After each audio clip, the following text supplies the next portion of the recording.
Well,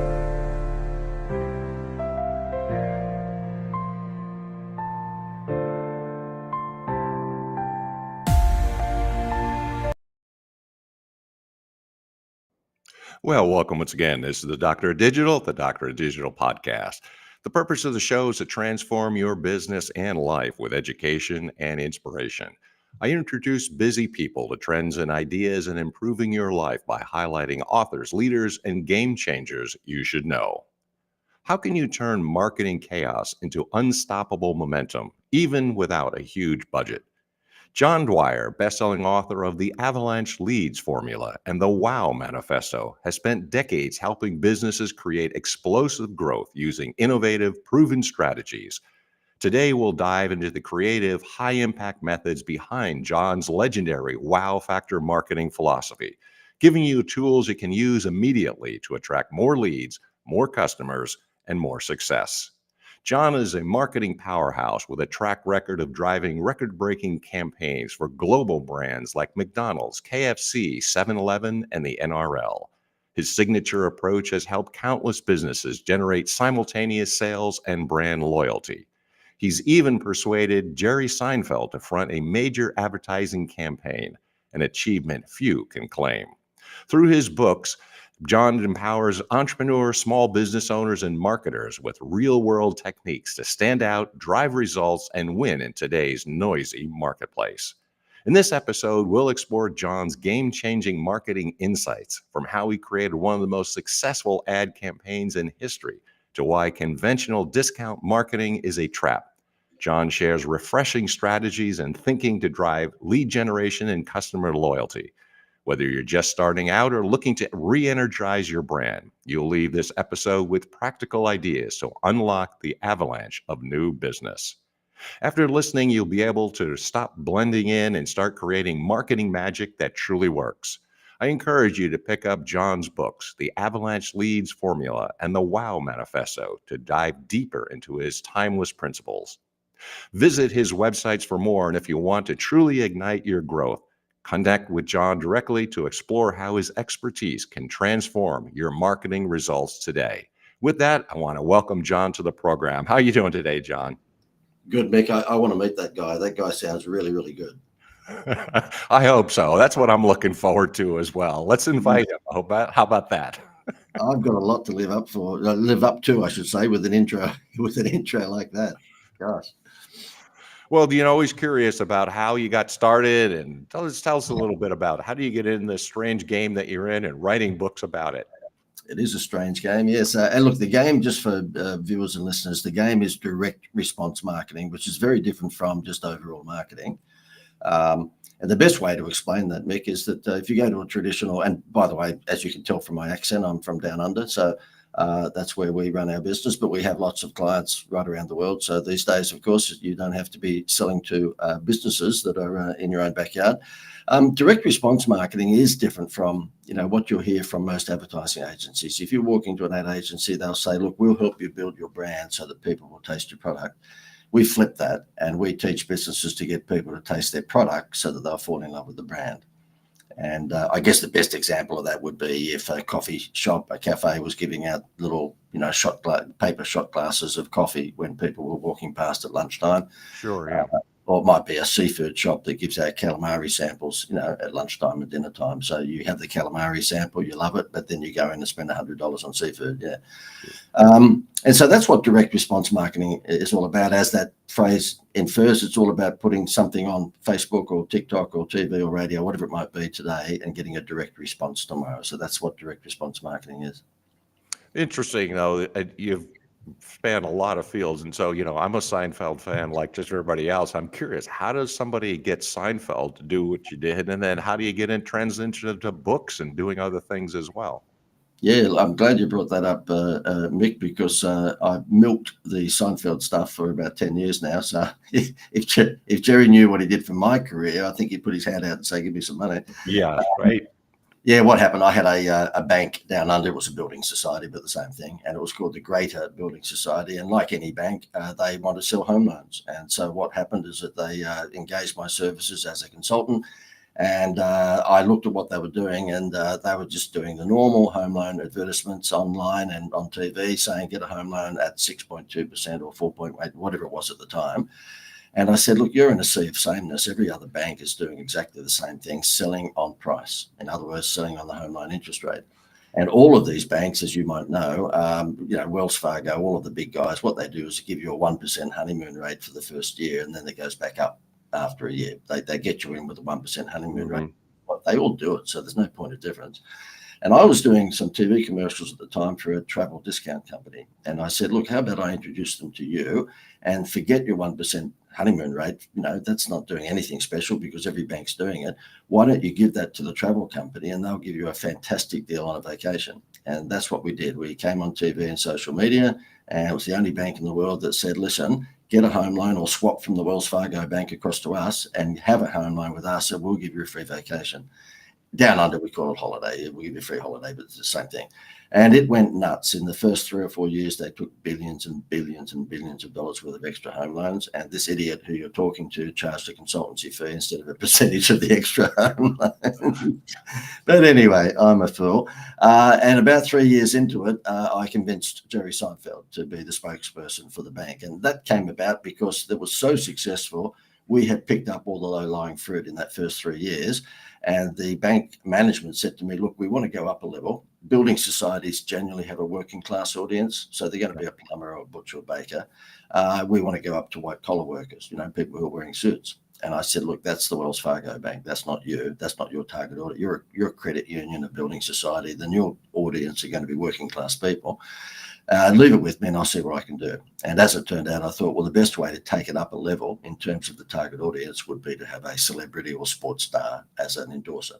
Yeah. And that's what we did. We put a survey out to all of the people saying, who do you think would be a good endorsement person for the Greater Building Society? Because we'd already had a pretty cheeky brand. It was sort of, don't get your home loan from another bank. They will treat you like a number. Come across to the Greater Building Society and you get a free vacation and we'll treat you like a person. So we've been a bit cheeky, bagging out the other banks. And as it turns out, the survey results came back.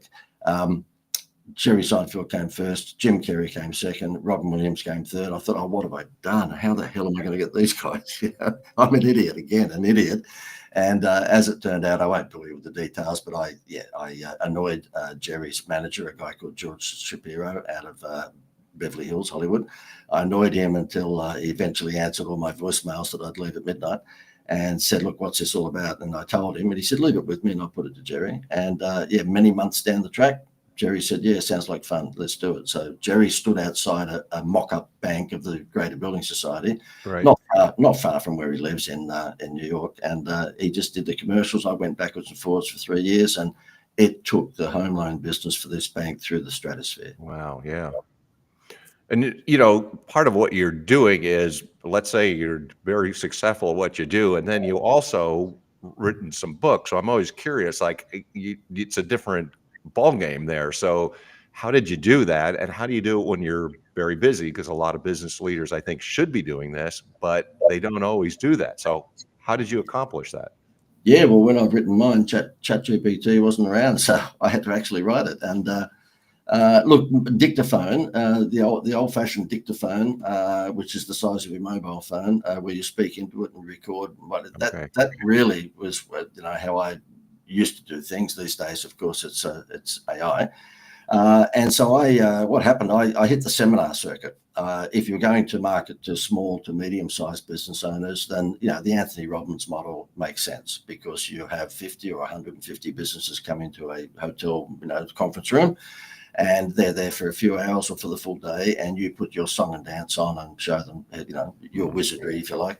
And at the end of that, there will be a percentage of people who want to buy your marketing advisory program. That's just the way it works. And Anthony Robbins, of course, has been the world leader at that. So that's what I did.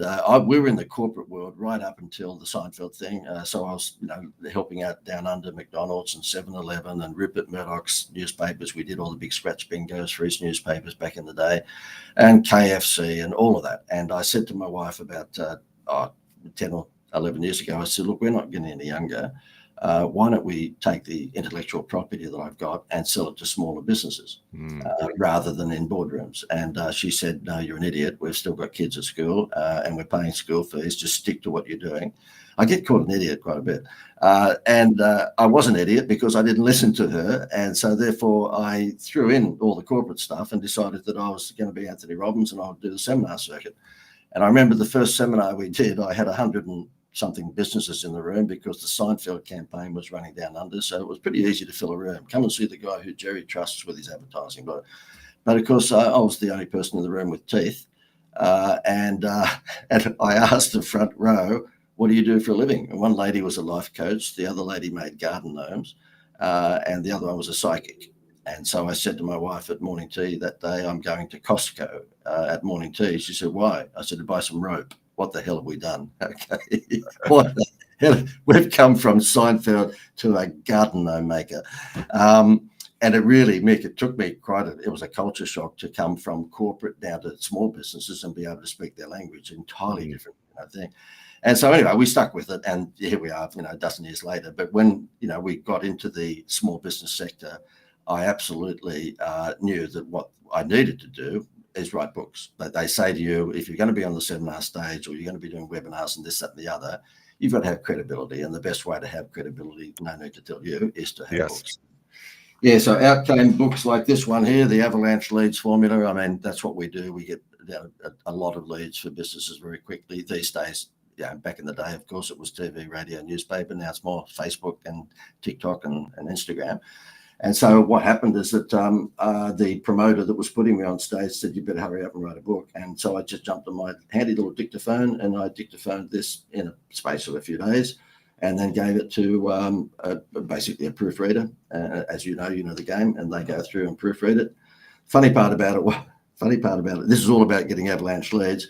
I was doing a webinar about 6 months ago, and this guy in the chat box comes on and says, listen, I just want to say thank you. I got the Avalanche Leads book.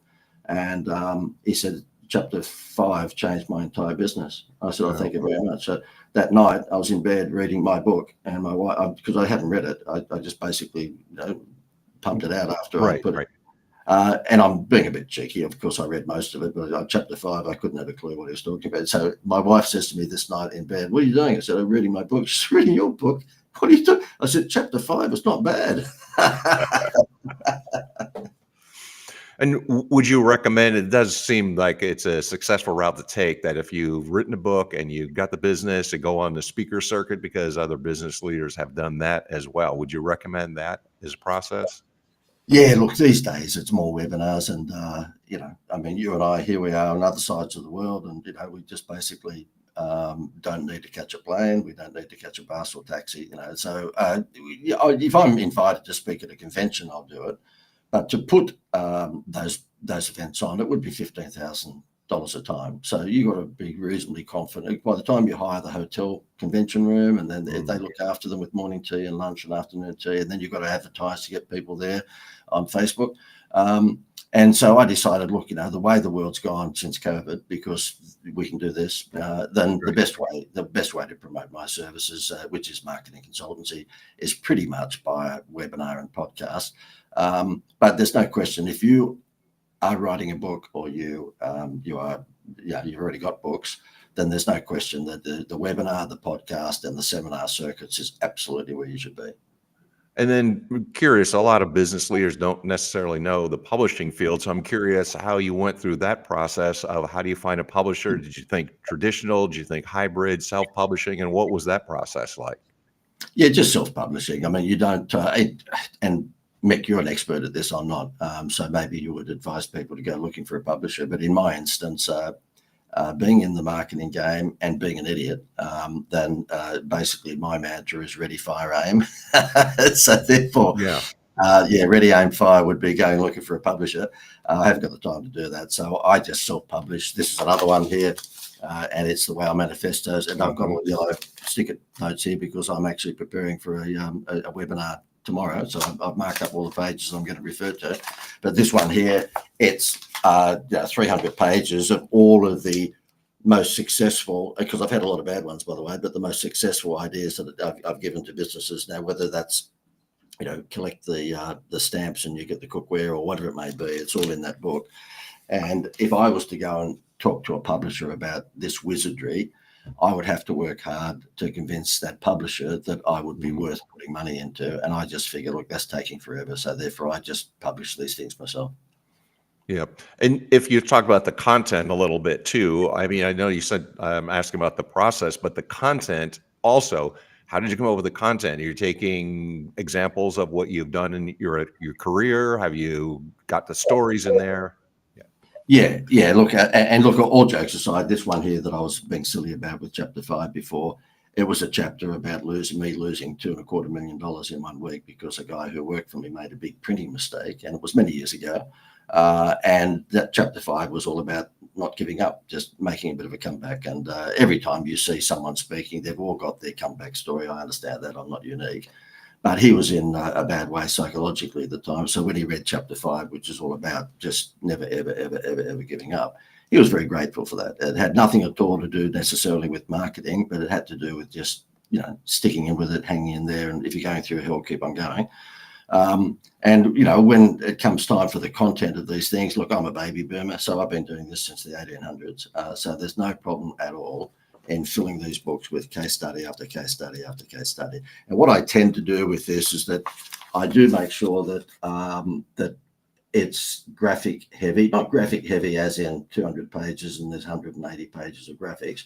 But what I do, for example, in this particular book here, because I teach people how to design a proper website, I'll put my sketches in there and show them, look, this is how you do a website. And that means is that it's not just words. I'm showcasing to them in real time, what the promotion looks like. And because I've been doing it forever, there's no problem with content. I've got case study after case study. What would you recommend? I think because business leaders are interested in doing these things, or putting a book together and going on the speaker circuit. What kind of recommendations would you make for them in order to accomplish that? Problem solution. Okay, because at the end of the day, if I was to ask anyone why they have decided to come to one of my events, or for that matter, have a Zoom call with me, it's because they've got a problem, which is normally not enough sales in their business, and they see that I might have the solution. And I think the same situation covers just about everything in life. I mean, psychiatrists only make money because people go to them with problems. The butcher only makes money because people go in, I've got a problem, I've got a barbecue on Saturday, I need meat, and so on and so forth. And I know that's dumbing it down to the extreme, but whatever you're good at, then that people are knocking on your door, or you hope they will, because they've got a problem for which you have the solution. And in my instance, normally the problem is that they are not making enough sales in their business, and the solution that we provide them is this direct response marketing stuff. So if I was to write any books, I would write a book based on somebody's problem and my solution. Now, nobody likes making mistakes, and I'm sure you don't either. But if you were looking back on some of the things that you hadn't anticipated, or things went wrong during this whole process of putting a book together and publishing it and being a speaker, what would you have said, I've learned from this, or I would have done it differently? Yep. As they say, Michael Jordan missed more hoops than anyone on the planet, but he tossed more hoops. And so therefore, he lost a lot of the time, but Right. he just kept, And it's to say, look, I've made a stack of mistakes. I try convincing my wife that it was not my fault, it was someone else's, but she knows the truth. So, we made a lot of mistakes. I guess really what I find is probably a good asset to have outside of just the skills you might have is humility. I'm a sarcastic bugger, so therefore I tell everyone I've never made a mistake, and then I say, oh no, in '92 I did make a mistake, but the mistake I made was that I thought I had made a mistake. I throw the sarcasm out, but it's self-deprecating. I'm basically like Conan O'Brien, and I'm not putting myself in that category, but the reason we all love Conan is because he's silly and he's immature and he's this, that, and the other, but he makes fun of himself. He makes fun of himself before he makes fun of anyone else. And I tend to try and fall into that category because, nobody's perfect. I've made lots and lots of mistakes and still do, but it's just that when you reach this age, you don't make as many mistakes because you've had a pretty reasonable case history. True. So I would say to anyone who's, putting a book together, is that, make sure that you are the answer to somebody's problem. But at the same time, be like Conan O'Brien, just be down to earth and be real. There's nothing worse than these people who get out on stage or they get onto a webinar and they say, look, we don't need to be doing this because we're independently wealthy. I'm doing this because I want to give back. Yeah, sure. Yes, you're doing this because you're on your fourth marriage and you had to pay off a few people. Right? And I'm curious then, having the experience that you have and with the both publishing and a career, what would the future entail? So are there more books coming, more speaking engagements, more, and what do you anticipate since you're a young guy and you've got to look towards the future? Yeah, look, really good question, Mick. And in my instance, look, I'm at the back end of my career, but because we had 6 kids and they took all our money, I'm still working. And anybody with a Von Trapp family would know what I'm talking about. Sure. Yeah, and in your instance, Mick, how many kids have you got? I've only got the one, so see, I had a little different experience there. Gotcha. Okay. Well, whenever we got on an airplane, a Qantas airplane, to go to visit the Disney office in Los Angeles, so it's a 12-hour trip, of course, for us Aussies, and we had small children at the time, you could see everyone in that Qantas plane just praying to the Lord above that they don't sit anywhere near me, right? And little did they know, my wife, used to be a school teacher, but she's not anymore. Well, when we had the kids, she couldn't be, but she was awake up to the fact that there's a pharmaceutical drug called Phenergan, which sends the kids to sleep, basically. And so therefore, everyone on that plane just breathed a sigh of relief when the kids all went to sleep within an hour of the plane taking off. Little did they know what we were doing. Yeah, look, writing a book is very, very important. There's no question about that. I think it probably comes second these days to having a web page or a website, because the first thing we all do when we come across an opportunity is we go straight to the website. So it's really, really important that you have a good website that's not designed by a bearded hipster. I always say, look, it's easy to look at somebody as a prospect for helping you if you look at their history. And that's the good thing about a website, and the good thing about a book is that if you've got a rich history of some successes, then you will gain credibility like crazy by having a book about that or having a website about that. And what a lot of people do is they wax lyrical in the book or wax lyrical in the web page, and it sounds very nice and it's all fluffy, but there's no what we call meat and veggies. Okay, where's the meat and where's the vegetables? I want to know what your history was, and I want to know why you are now number one in whatever that might be. So I'd say problem solution is the content, and demonstrating a rich history of where you've been up until now. If you were trying to give some actionable tips, I'm curious because the audience always think, okay, well, what are the tips that you would say, like summarize both from your career, your profession, and the writing process? So what kind of actionable tips can I say, I want to apply it now? You mean in putting a book together, Mick? Yeah, book, and also in terms of your business expertise. So you know something about that as well. Yeah, okie dokie. You know what?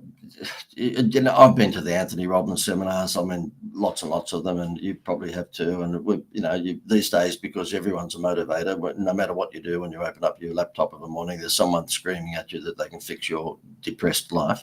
Yeah. So it's a busy marketplace out there in terms of so-called experts. But again, there's no doubt that I milked the Seinfeld thing 10 years later. And the reason I do that is because not many people get to sort of work with someone at that level for 3 years. Sure. And so, and it's just like the musicians. If they've got a couple of hit songs, they're going to sing them every time they're on concert. So therefore, I don't make any sort of apologies for it. I try not to be silly about it, but I bring it up because it shows the depth of my marketing skills to be able to get someone like that.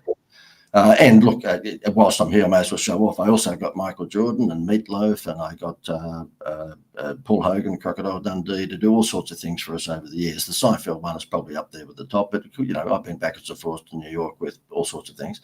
And so therefore, if you've got that, if not that sort of history, but if you've got a history of perhaps excelling at whatever you might do in life, then yeah, don't be frightened to make sure that that's up front and center when you're marketing yourself online or you're marketing yourself by a book. The book thing, just do it. I mean, with ChatGPT these days, I'm not sure Easy. what your views on that, Mick, are, but with that sort of AI technology these days, you can write a book in a matter of days. It no longer takes 6 months. Absolutely. So a person has heard what your advice is, the problems you solve. Now I'm curious, and of course other people are too. How do they get a hold of you? How do they get a hold of your books? Where are they available? And you're speaking too. How and where can they find you? Well, they can't, Mick. I've got my own private island because I'm so wealthy these days, and I don't talk to anyone. So I wish that was the truth. I just wish that was the truth. Yeah, sure. By the way, just before I do answer that, in terms of my philosophy on business, and this doesn't make it right, it just happens to be my philosophy, is that I always say to people, look, if you're going to set up any business, do not concentrate on price. And the reason that building society did so well and took billions and billions and billions of dollars worth of extra home loans is because for 10 years, not once did they ever advertise an interest rate. In other words, a price. They were the only bank in the world that never advertised. Can you imagine a bank coming on television and social media saying, get a home loan from us without telling you what the interest rate was? Yeah. And what we did, even before Seinfeld, we took their eyes off the price. We said, get a home loan from this particular bank and get a free vacation. And that was it. Whereas every other bank's out there, 6.2%. And if they had gone down the path of advertising an interest rate at 5.8%, then the Wells Fargo would be 5.7% within an hour. Okay, so you can't win. So what I suggest to people is always come up with what we call a value add. And that may even be in your book. You may say to them, look, if you read chapter whatever, there's a secret code in there. And if you enter that code on my webpage, then you're in the chance to win, whatever it might be. Now, they're going to read your book when they know there's secret codes throughout that book, no matter what your subject matter is. So I always say to people, McDonald's Happy Meal toy is the philosophy you should have, okay? We all know that toy, well, I know that toy cost McDonald's 25 cents out of China, but it's worth $5 in Kmart. And so therefore, when you buy the Happy Meal, the parent or the grandparent gets a toy for the children that they see is valued at $5, but only cost them 25 cents. That's what I suggest to people. If you've got a Me Too product, so your solar panels look the same as everyone else's, then don't market on price. Make sure you value add, come up with a Happy Meal toy. I mean, even Amazon these days, if you're a member of the Prime membership club, you get free music and free movies and all sorts of stuff, free shipping. The local coffee shop down the road, you get 10 stamps on your little reward card, you get a free coffee. So stop marketing on price and market on incentives or direct response marketing. Got it. Sure. Makes sense. And the contact details for me, really simple, mate. John@theinstituteofwow.com. So that's my personal email. There's no info or admin at. It's just John, JOHN, @theinstituteofwow.com. The website is theinstituteofwow.com. And if you want this free book called The Avalanche Leads Formula, you can get the digital version of that again for free if you go to bookofwow.com. So we're called the Institute of Wow. So therefore, this is bookofwow.com. Awesome. Very easy. Make it simple, and you're not hiding from folks, I guess. So good to hear. John, thank you so much for your expertise. And I'm sure it helps a lot of people because they go through these things all the time and they think about it, but I think you've actually done it. And that's where the credibility comes in. So thank you for your time. I appreciate what you were able to share today. My pleasure, Mick. All the best. All right. Thank you so much. This is always great for me because I learn a lot about the process and learn about other people as well and what they're doing. I also want to thank the supporters of the program, that is, publishers of both Burning America and also On Track Ian Hunter, for their support of the program. If you want to reach out and you've got some ideas, I am the Idea to Author Coach on Facebook, and it can be done. So let's have a conversation. Let's talk about it a little bit. Okay. So until the next time, this is Dr. Digital signing off. Till that time again, Deus Volt.